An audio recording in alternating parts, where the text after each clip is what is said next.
India TV YouTube channel को subscribe करें और बेल आइकन दबाएं। और अगली बड़ी खबर दिल्ली से है, जहां बीजेपी यूपी के मिशन 2022 के लिए पूरी तरह एक्शन में आ गई है और दिल्ली में यूपी की सबसे बड़ी मीटिंग हो रही है। बीजेपी के टॉप लीडर यूपी के 84 सांसदों के साथ मीटिंग कर रहे हैं। दिल्ली में यूपी के सांसदों की बैठक का आज दूसरा दिन है। इस बैठक की अहमियत का अंदाजा आप इस बात से लगा सकते हैं कि इसमें खुद सीएम योगी अपनी सरकार का प्रेजेंटेशन दे रहे हैं और बीजेपी के राष्ट्रीय अध्यक्ष भी इसमें मौजूद हैं। यूपी को 6 क्षेत्रों में बांटकर यह बैठक हो रही है। आज अवध, काशी और गोरखपुर के सांसदों की बैठक होगी और इस बैठक में 2022 में यूपी में होने वाले इलेक्शन के लिए बीजेपी फुल प्रूफ प्लान तैयार कर रही है। इसके अलावा कैबिनेट में शामिल नए मंत्रियों की जन आशीर्वाद यात्रा को लेकर भी बड़ी तैयारी की गई है। आज दिल्ली में बीजेपी की बैठक का यह दूसरा दिन है। इससे पहले कल नड्डा और योगी ने ब्रज, पश्चिम और कानपुर के साथ बुंदेलखंड के सांसदों के साथ बैठक की थी। आज बारी है अवध, काशी और गोरखपुर की। कुल 84 सांसदों के साथ मीटिंग की जा रही है, जिसमें से 62 लोकसभा के हैं और 22 राज्यसभा के। इससे पहले कल मीटिंग में योगी ने सांसदों को न सिर्फ जीत का मंत्र दिया बल्कि यूपी सरकार की उपलब्धियां भी गिनाई। योगी ने बताया कि कैसे सरकार ने कानून व्यवस्था को लेकर राज्य में अहम कदम उठाए हैं। कोरोना महामारी पर सरकार कैसे एक्टिव मोड में आ गई है। युवाओं को रोजगार देने के लिए कई तरह की योजनाएं चलाई गई हैं। साथ ही गन्ना किसानों को बेहतर भुगतान किया गया है। एजेंडा बिल्कुल क्लियर है। चुनाव से पहले सरकार की हर एक उपलब्धि को जनता तक पहुंचाना है, एक मिशन के तौर पर काम करना है। फोकस था वैक्सीनेशन प्रोग्राम पे।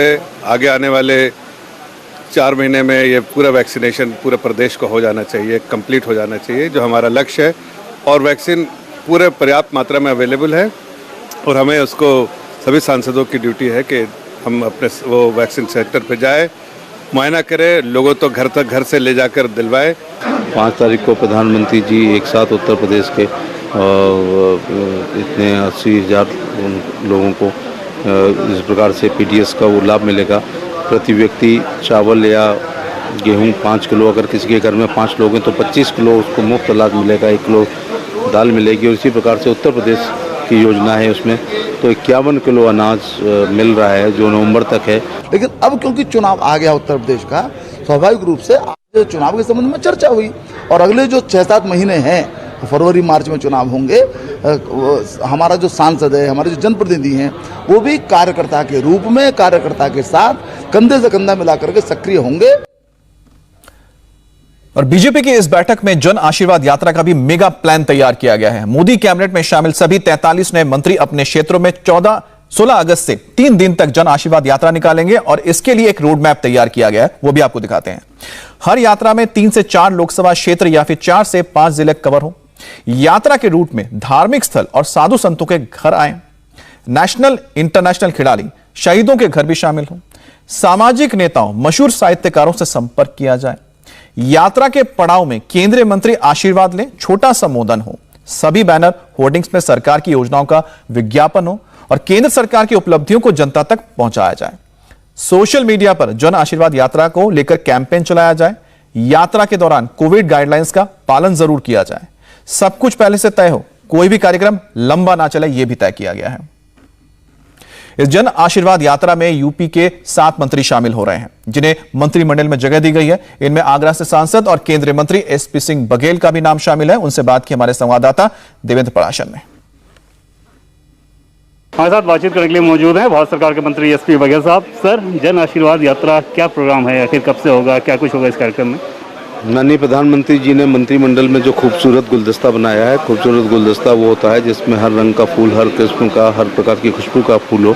उत्तर प्रदेश के संदर्भ में आप देख रहे हैं कि मंत्रिमंडल के विस्तार में क्षेत्र का भी बैलेंस किया गया है, जातियों का क्या किया गया है, वंचित समाजों को भी देखा गया है।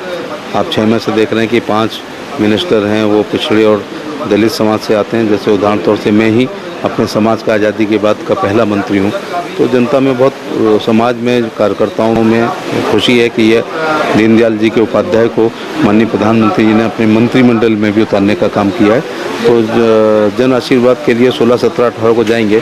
अपनी लोकसभा और घर पहुँचने से पहले कम से कम 3 लोकसभाओं के कार्यकर्ताओं से मिलते हुए और उनका आभार प्रकट करते हुए जाएंगे। और बीजेपी 2022 की तैयारी कर रही है तो विपक्ष परेशान है। समाजवादी पार्टी के अध्यक्ष ने तंज कसा कि पता चलता है कि दिल्ली और लखनऊ में कितनी दूरी है। अखिलेश को बीजेपी के सांसदों ने जवाब दिया। यूपी के पूर्व मुख्यमंत्री अखिलेश यादव इस बैठक को कह रहे हैं कि इसका मतलब है कि दिल्ली और लखनऊ के बीच बहुत दूरी है, कोई जनता का फीडबैक नहीं, हम चुटकी ले रहे थे। देखिए क्या है, उनका काम चुटके लेना है, वो धरातल पे काम नहीं करते हैं, वो ट्विटर के मुख्यमंत्री हो गए हैं।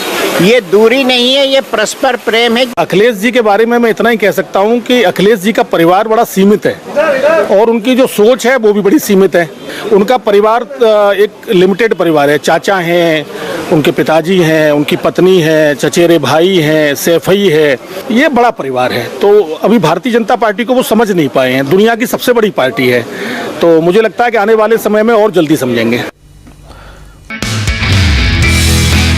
नमस्ते, मैं हूं मीनाक्षी जोशी। वीडियो और खबरों से अपडेट रहने के लिए India TV YouTube channel subscribe करें, बेल आइकन दबाना ना भूलें। जुड़े रहें इंडिया टीवी के साथ।